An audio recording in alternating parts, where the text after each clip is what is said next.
Salutare tuturor! Bine v-am găsit la un nou videoclip. Astăzi voi revizita toată casa mea. Deci aici este cuier, cum vrei să intri. Aici este o oglindă. Avem baia. Mai mergem într-o baie. Aici este un dressing. Mașina de spălat. Mai este o baie și aici este încă o mașină de uscat.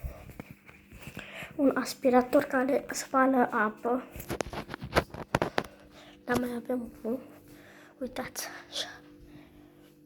Acolo nu pot să vă arăt pentru că dorme sora mea.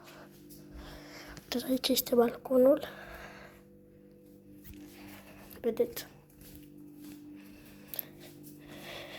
Și să mergem și în camera mea.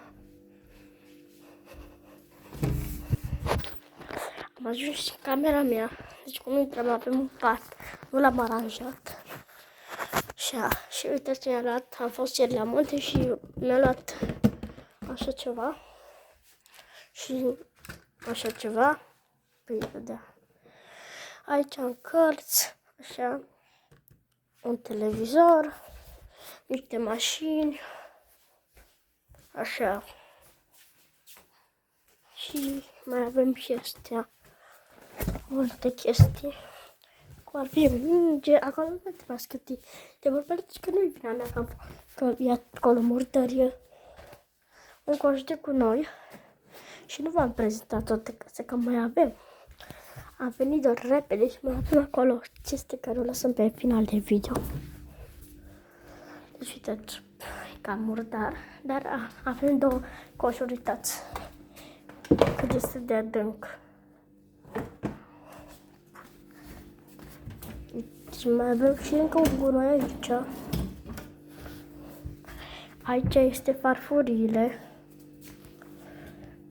paharele și frigiderul, care este puțin cam gol. Dar foarte puțin. Aici avem o forță de mâncare. Da. Glob. Lumini.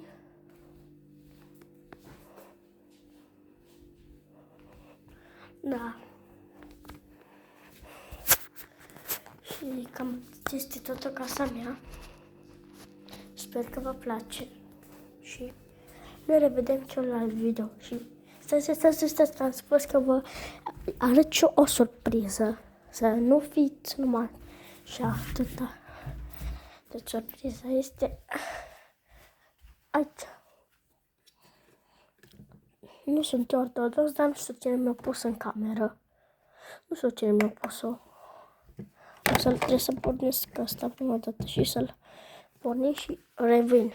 Uitați. Sper că vă place. Am eu asta, nu vă laud. Pentru că este foarte tare. Nu mă laud.